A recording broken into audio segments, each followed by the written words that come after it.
To approach the study of Indian philosophy, as with any non Western philosophy, we must begin by shedding prejudice and preconceptions.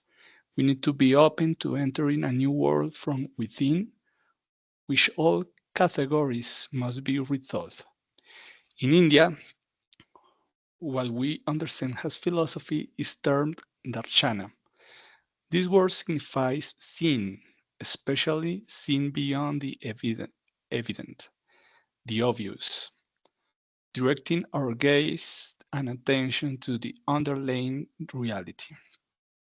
A primary illusion to overcome is the notion that religion and philosophy must be separated. While this corresponds to the prevailing understanding in the West, it does not necessarily apply to peoples who have lived philosophy differently.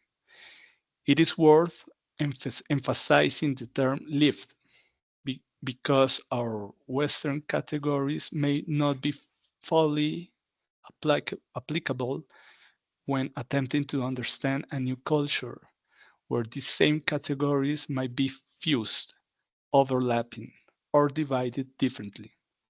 Thus, much like the potentially illusory separation between philosophy and religion, epistemology and ethics are often profoundly unified with logic, forming something transversal in Indian thought. Metaphysics, furthermore, is linked to the concept of darshana previously mentioned, as this theme refers to both the internal and the external, and therefore relates to existence, to the being. This is properly ontology, which forms a significant part of Vedantic traditions. Regarding ethical principles, Indian philosophy speaks of satyam, ahimsa, and brahmacharya, which corresponds to what we understand as veracity of truthfulness, not injury, not injury, detachment, or celibacy.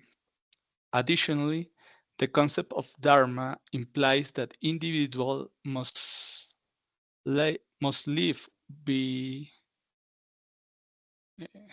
implies that individual life must be in consonance with the natural order, which is, in turn must be aligned with the cosmic order. It functions, therefore, as a biological, natural, and cosmic law. This is closely tied to karma, which should be understood through the lens of action or activity. Actions generate consequences that the perennial soul must bear through its various rebirths or samsara. Ultimately, to achieve liberation from samsara, from this law of karma, to attain moksha or nirvana, we must arrive to ahimsa, to the non-violence.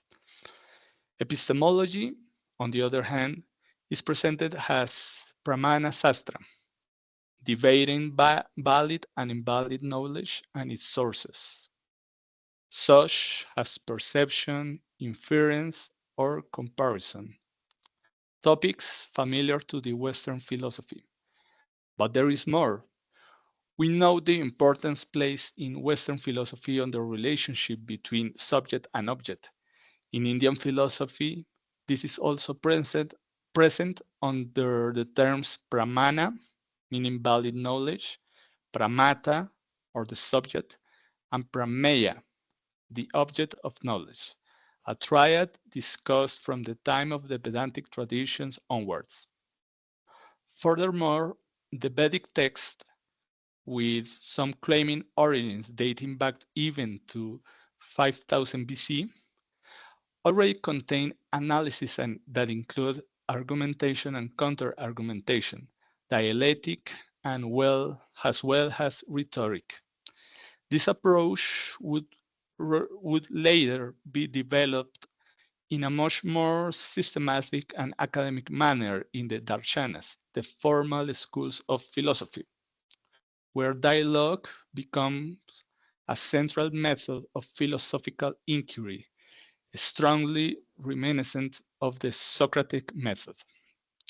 Therefore, based on all the above, I believe we can conclude without a doubt that while theological thought is strongly linked to the philosophical in India, this is largely an effect of its specific cultural and historical development. This context led to the flourishing of a unique philosophical tradition. While we can certainly admire it even through a Western lens, it reveals itself as much richer and more interesting when we consciously attempt to set aside our Western preconceptions. Thank you.